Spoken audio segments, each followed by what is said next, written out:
नमस्कार। देशकाल प्लस में आपका स्वागत है। मैं हूं मुकेश कुमार। दोस्तों, एक महीने की जंग से ये तो बिल्कुल साफ हो गया है कि जो अरब मुल्क हैं उनके जो शहंशाह हैं वो सारे के सारे अमेरिका और इज़राइल के दबाव में हैं, उनके साथ खड़े हैं। उन्हें ना इस्लाम से मतलब है, ना ही अपने अवाम से मतलब है। उन सब को वो जोखिम में डाल रहे हैं। और सबसे बड़ी बात तो ये है कि उन्हें अपने इज्जत की भी परवाह नहीं है। उनके बारे में अमेरिकी राष्ट्रपति क्या क्या कह रहे हैं, इस पर तो उन्हें डूब मरना चाहिए, लेकिन वो शान के साथ अभी भी उनके साथ खड़े हैं, उनका साथ निभा रहे हैं। अब देखिए कि डोनाल्ड ट्रंप ने जो सऊदी अरब के क्राउन प्रिंस हैं मोहम्मद बिन सलमान, उनके बारे में कैसी घटिया टिप्पणी की है। इस टिप्पणी के बाद तो उस देश को एक तरह से संबंध ही तोड़ लेने चाहिए थे, लेकिन मोहम्मद बिन सलमान या MSB अभी भी डटे हुए हैं अमेरिका के साथ। ट्रंप ने क्या कहा? ट्रंप ने कहा, he did not think he would be kissing my ass, he really didn't, he thought it would be just another American president that was a loser, but now he has been nice to me, he better be nice to me, he has got a B. Hindi में अगर इसका तर्जुमा करें तो बहुत ही अश्लील किस्म की टिप्पणी है और इसमें उनका पूरा घमंड दिखता है। उन्होंने कहा है कि उसे नहीं लगा था, उसे यानी MSB को, मोहम्मद बिन सलमान को, क्राउन प्रिंस ऑफ सऊदी अरब को नहीं लगा था कि वो मेरी चूतड़ चाटेगा। बिल्कुल नहीं लगा था। उसे लगा था कि अमेरिका में फिर कोई लूज़र प्रेसिडेंट आ जाएगा, लेकिन अब उसे मेरे साथ अच्छा बनना पड़ रहा है, उसे अच्छा ही रहना होगा। अब इसका किसिंग माई एस का मतलब अंग्रेजी का मुहावरा है, उसमें उसका मतलब होता है चापलूसी करना, खुशामद करना, गिड़गिड़ाना या पूरी तरह से सरेंडर कर जाना। ये MSB के बारे में वो कह रहे हैं। सऊदी अरब जो इतना संपन्न मुल्क है, जिसके पास मतलब पेट्रो डॉलर भरे पड़े हैं, अपने आप को बहुत ताकतवर मुल्क मानता है, वो अमेरिकी राष्ट्रपति की इस टिप्पणी पर एक रिएक्ट करने की हिम्मत भी नहीं जुटा पाया है। वो खामोश है, कुछ भी नहीं बोल रहा है। तो ये अरब मुल्कों का रवैया है। लेकिन मैं इसके साथ एक दूसरी चीज़ जोड़कर जो कहना चाह रहा हूँ कि इनको अपनी इज्जत की तो परवाह नहीं है, लेकिन ये अपने अवाम के बारे में भी बहुत चिंतित नहीं है। जैसे जैसे जंग बढ़ रही है, अवाम के लिए खतरा बढ़ता जा रहा है, क्योंकि जो उनकी अवाम है, बहुत बड़ी आबादी, वो डिसैलिनेशन प्लांट से मिलने वाले पानी पर निर्भर करती है। और अब ईरान ने चेतावनी दे दी है कि अगर ये अरब मुल्क अमेरिका के साथ मिलकर उस पर हमला करते हैं तो वो इन पर भी हमला करेगा। ये आपको बता दें कि पहले ही ईरान ने बहरीन में, UAE में, कुवैत में हमले किए हैं। एक हमला तो 8 मार्च को ईरानी ड्रोन ने बहरीन के डिसैलिनेशन प्लांट पर किया था, उसके बाद UAE में किया था, और अभी 29 मार्च को कुवैत में किया है। और ये ड्रोन और मिसाइल हमलों से इन प्लांट्स को नुकसान पहुंचा है, और जो पानी की आपूर्ति है इन देशों की जनता की, वो प्रभावित हुई है। तो इस पूरे जो GCC कंट्री मानी जाती है, जिनको गल्फ कोऑपरेशन कंट्रीज़ कहा जाता है, जिसमें Bahrain, Kuwait, Oman, Qatar, Saudi Arab, UAE शामिल हैं, यहाँ 400 से ज़्यादा डिसैलिनेशन प्लांट है, यानी समुद्र के खारे पानी को पीने योग्य बनाने वाले प्लांट हैं। और उन प्लांट से ही वहाँ की आबादी को पानी सप्लाई होती है। ये जो डिसैलिनेशन प्लांट है 400 से ज़्यादा, वो दुनिया का 40% के करीब डिसैलिनेटेड पानी उत्पादित करते हैं। जो GCC कंट्रीज़ हैं तकरीबन 6.2 करोड़ हैं, जो बहुत हद तक इन प्लांट्स पर निर्भर करते हैं। सऊदी अरब में 30 से 32 बड़े प्लांट हैं। कुछ आंकड़े कहते हैं कि 2000 के आसपास जो छोटी यूनिट्स हैं वो हैं। पीने का पानी और 70% डिसैलिनेशन से ही आता है, यानी सऊदी अरब की अपनी आबादी 70% आबादी डिसैलिनेशन पानी पर निर्भर करती है।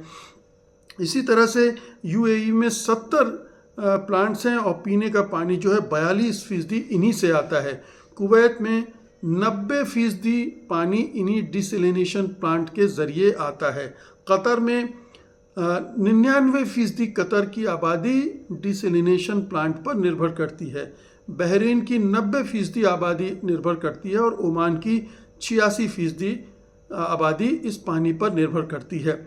इज़राइल भी डिसैलिनेशन प्लांट्स के ज़रिए पानी पैदा करता है, लेकिन उसकी निर्भरता इतनी ज़्यादा नहीं है क्योंकि वो पानी का रिसाइकलिंग भी करता है और दूसरे स्रोत से भी पानी पैदा करता है।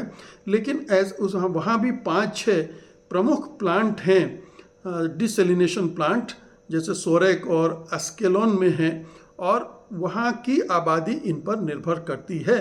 तो अगर ईरान अभी तो चेतावनी दे रहा है, अगर सचमुच में वो इस तरह से हमले करने शुरू कर दें तो ये जो एक बड़ी आबादी है जो कि 1 करोड़ से ज़्यादा है और वो पूरी तरह से निर्भर करेगी इस पर, वो उससे सफ़र करेगी। जो जीसीसी देश हैं उनके पास सिर्फ 1 सप्ताह के पानी का भंडार रहता है। कुछ जगहों पर तो ये 2-4 दिन का ही होता है। यानी अगर डिसैलिनेशन प्लांट ध्वस्त हो गया तो किसी तरह से 4-5 दिन पानी तो दिया जा सकेगा, उसके बाद त्राहिमाम हो जाएगा और चारों तरफ पानी की कमी शुरू हो जाएगी। जैसे दुबई, रियाद, दोहा, मनामा, कुवैत सिटी में पानी की जो कमी है वो तुरंत शुरू हो जाएगी। अस्पताल, पावर प्लांट, उद्योग, होटल सब ठप हो जाएंगे। पानी की कमी से बीमारियां फैलने लगेंगी, दंगे होने लगेंगे और जो दहशत फैलेगी उससे बहुत बड़ा मानवीय संकट पैदा हो सकता है। बड़े पैमाने पर पानी की वजह से माइग्रेशन भी शुरू हो सकता है, लोगों को भी इवैक्यूएट करना पड़ सकता है, उन्हें वहाँ से हटाकर दूसरी जगह ले जाना पड़ सकता है। और ये डिसैलिनेटेड प्लांट जो पानी जो 40% यहाँ से पैदा होता है वो अगर बंद हो गया तो उसकी कीमतें बढ़ेंगी और पानी का संकट पूरे मध्य पूर्व में, पश्चिम एशिया में फैल सकता है। तो ये एक बहुत बड़ा खतरा है। अब पूछा जा सकता है कि क्या ईरान जो धमकी दे रहा है वो ऐसा कर सकता है? हाँ, बिल्कुल कर सकता है। कुछ हमले कर चुका है, उसने अपने आप को रिस्ट्रेन करके रखा है कि ये सीधे आवाम पर असर करता है इसलिए हम अभी नहीं करेंगे।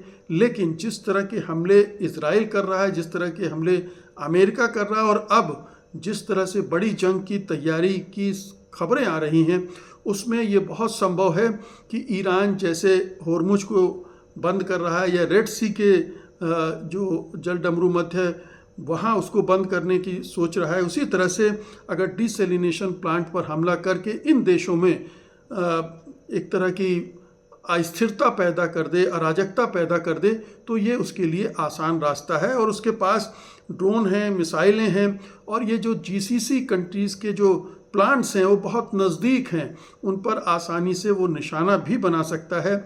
ईरान पहले ही बहरीन को निशाना बना चुका है, कुवैत को निशाना बना चुका है। ये